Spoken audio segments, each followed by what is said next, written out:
Hi, this is Dr. Seymour Kern, and welcome to a interesting slideshow that I'm going to be displaying right now. If you see on the screen, you'll see a pretty little lady there, 8 years old, wearing a contraption on the eye, and obviously not in any pain, but here is the story of the OCUCEPT eye fornixscope, and basically the device is used to examine underneath the upper eyelid, behind the upper eyelid, all the way up to the top, which is an area that's never been seen before until this device was developed. The reason why it was developed years ago was kind of funny. I was when I was an eye resident in the United States, I was experiencing that there was a lot of mascara all over my fingertips, and I couldn't wash it off for weeks. And so these pretty little ladies would come in with eye problems, and I had no way of examining underneath the upper eyelid other than to use my fingers, and which, is not the best hygienically. Anyway, so you see before you an 8-year-old child and a schematic on the right of what you would see under high power microscopy with a slit lamp examination device, usually quite common in optometries and in ophthalmologies around the world. So it's got an interesting story to it, and can't tell you all of it right now, but I want you to now look at the detail. I'm going to blow up the screen a bit, and so that you can see in greater detail what we're looking at. So I'm going to slide all this to the side and blow it up. And now that you can have a better view of what actually is going on. So you can see under better illumination and magnification that there is a clip that attaches to the upper eyelid skin, otherwise known as the areolar tissue of the upper eyelid, which, by the way, we didn't know until this device was invented, that the upper eyelid skin is totally insensitive to pain and pressure. Even if you were to cut it with a razor, you wouldn't even know it. And so it's for that reason we're able to clamp on to the upper eyelid skin without any problem. And here you can see how we grasp onto the upper eyelid,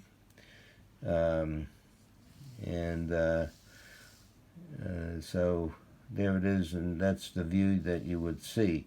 On other videos, I will actually show you the what is actually seen through the camera of this device. That's on another lecture. This is a revision of lecture number 1 on the OCUCEPT eye fornixscope. So this is the one that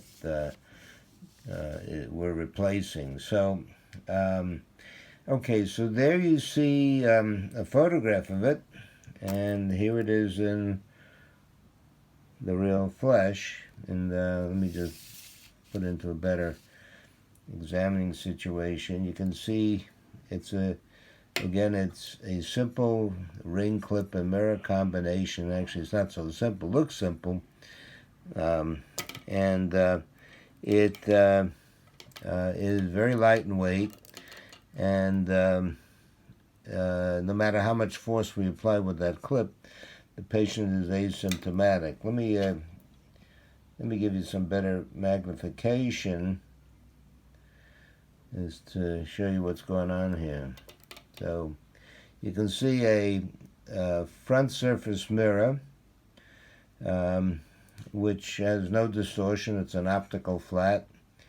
So the way it is the doctor is on this side. Let me just reduce it a bit. And the patient is on the side to the left. So the mechanism of action is you put this up against the lower eyelid, so you can adjust the angulation and get a wide sweep of the visual experience. And it's quite an experience to see the effect that it has on all my professors at the time. So this actually was on NBC, ABC News or whatever years ago, and the Australian government did sponsor it. And now we're bringing it back to adjust some features here which are essential to long-term operation of this OCUCEPT eye fornixscope. So I hope you take a good look. So coming back to this diagram, you can see there's an 8-year-old completely asymptomatic, and you can actually see, get a slight glimpse of the opening of the upper eyelid right on the back side of the mirror there, the top side. You can see that. Again, this is what we're doing schematically. The lenses in the middle there represent the examining instrument used by the doctor. And let's see, here is how it's applied manually. You can see.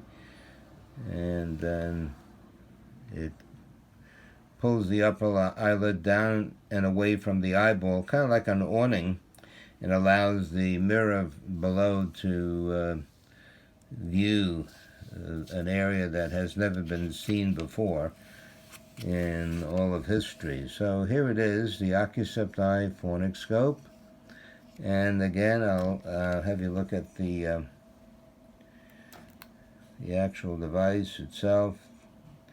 So nothing much to it, but I remember I was covering for another doctor years ago, and I was just out of training in Australia, and patient, I was doing what's called a locum. In other words, I was substituting for a doctor while the doctor was away on holidays, or as they say in America, on vacation. And this woman walks in with a beefy red eye, I forgot which one of them, left or right. And she'd been to every doctor, wherever she could find, every specialist, and they all gave her the same old thing, antibiotics and steroids. And unfortunately, that every time, and nothing worked, nothing worked. So I had a prototype of the instrument that you're looking at, an operational prototype, and I put this device on the eye, and lo and behold, there was a very tiny little thorn piercing its head, sharp pointed head, through the juicy, moist tissue. And every time the patient would blink, it would be scratch on the upstroke and scratch on the downstroke, scratch. And, it's kind of agonizing because all the sensory nerves of the eye virtually are below the cornea. The actual clear of the eye is where all the sensation is. So it's nature's protective mechanism. Really very sensitive, and it's because of that, with this device, we can now locate lost contact lenses, foreign objects of all types, microscopic stuff that you could never see. And so, I want to invite more people to have a look at this, and we're also looking for sponsors to help us get out to the entire ophthalmic community with this. And by the way, I just recalled that the woman, the reason why she had the thorn in the eye, they loved walking in the bush near their home. And this is when this whole problem came about. She was getting to the point where she wanted to have her eyeballs removed, one eyeball at least, the one that was symptomatic. And so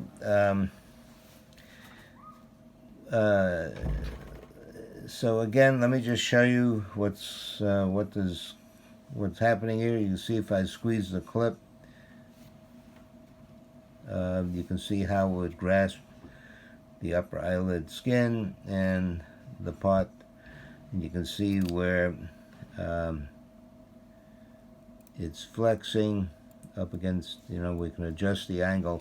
So here we have both the image in motion, and for those of you who would like to see it in operation, you're quite welcome to come meet me at one of the hospitals where they have a slit lamp, and we can then have a look at this in far greater detail. Anyway, I thank you for your interest, and it would be nice if you can let other people know about it and signal to, press the button to tell people that you've been to see us. And so that's all I have to say for the moment. The facts speak for themselves. Come and pay us a visit. If you want to contact me directly, my email address for this purpose is cybersci@me.com. It's spelled C for Charlie, Y for Young, B for Bob, E for Edward, R for Romeo, and then C for Charlie, Y for Young again, at M for Mary, E for Edward.com. So it's cybersci@me.com, and I'd be only too happy to have a conversation with you over the phone if you could email me your contact details, and then we can share our experiences. So again, thank you very much. Just remember, here's the OCUCEPT. It's real, it does exist, and for those of you who would like to try it, I guarantee that you won't feel any discomfort. But, as I say, here's an 8-year-old wearing it like a fashionable piece of jewelry, and she would walk around the room with, both eyes and, putting on a performance, being very proud of herself. And I am very proud of her, as she's one of my daughters. Okay, so give me a call back, email me, give us a signal, and come and visit.